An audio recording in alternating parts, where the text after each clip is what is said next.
Hi all, welcome to football arena. അടുത്ത മാസം പ്രഖ്യാപിക്കുന്ന ബ്രസീലിൻ്റെ വേൾഡ് കപ്പ് സ്ക്വാഡിൽ നെയ്മർ ജൂനിയർ ഉണ്ടാകുമോ ഇല്ലയോ എന്നുള്ളത് ഇപ്പോഴും ഉത്തരം കിട്ടാത്ത ഒരു ചോദ്യമായിക്കൊണ്ട് അവശേഷിക്കുകയാണ്. പരിശീലകനായ കാർലോ ആഞ്ചലോട്ടി നിലപാട് ഒന്ന് മയപ്പെടുത്തിയിട്ടുണ്ട്. നെയ്മറെ താൻ പരിഗണിക്കുന്നുണ്ട് എന്നുള്ള കാര്യം കാർലോ ആഞ്ചലോട്ടി തൻ്റെ പുതിയ അഭിമുഖത്തിൽ പറയുകയും ചെയ്തിരുന്നു. നെയ്മറുടെ മത്സരങ്ങൾ വീക്ഷിക്കാൻ വേണ്ടി അദ്ദേഹം തീരുമാനിക്കുകയും ചെയ്തിട്ടുണ്ട്. ഇതുമായി ബന്ധപ്പെട്ട ഒരു റിപ്പോർട്ട് ബീൻ സ്പോർട്സ് ഇപ്പോൾ പങ്കുവച്ചിട്ടുണ്ട്. അതായത് ഫിഫ പ്രസിഡന്റായ ജിയാനി ഇൻഫാന്റിനോ നെയ്മറുടെ കാര്യം ചർച്ച ചെയ്തു എന്നാണ് അറിയാൻ സാധിക്കുന്നത്.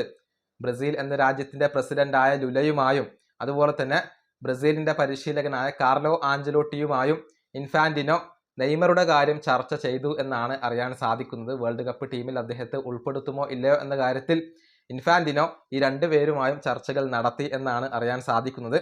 ഇൻഫാന്റിനോയെ സംബന്ധിച്ചിടത്തോളം നെയ്മർ ജൂനിയർ ഉണ്ടാവുക എന്നുള്ളത് വളരെ പ്രധാനപ്പെട്ട കാര്യമാണ്. കാരണം വേൾഡ് കപ്പിൽ സ്റ്റാറുകൾ കളിച്ചാൽ മാത്രമാണ് പ്രതീക്ഷിച്ച പോലെയുള്ള ബിസിനസ്സുകൾ ഫിഫക്ക് നടക്കുകയുള്ളൂ. അതുകൊണ്ട് തന്നെ നെയ്മർ ഉണ്ടാവുക എന്നുള്ളത് ഫിഫ പ്രസിഡന്റിന്റെ കൂടി ഒരു ആവശ്യമാണ്.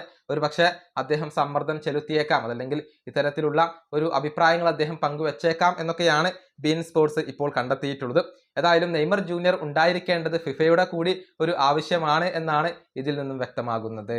ഈ വീഡിയോ അവസാനിപ്പിക്കുന്നു. അടുത്തൊരു വീണ്ടും കാണാം.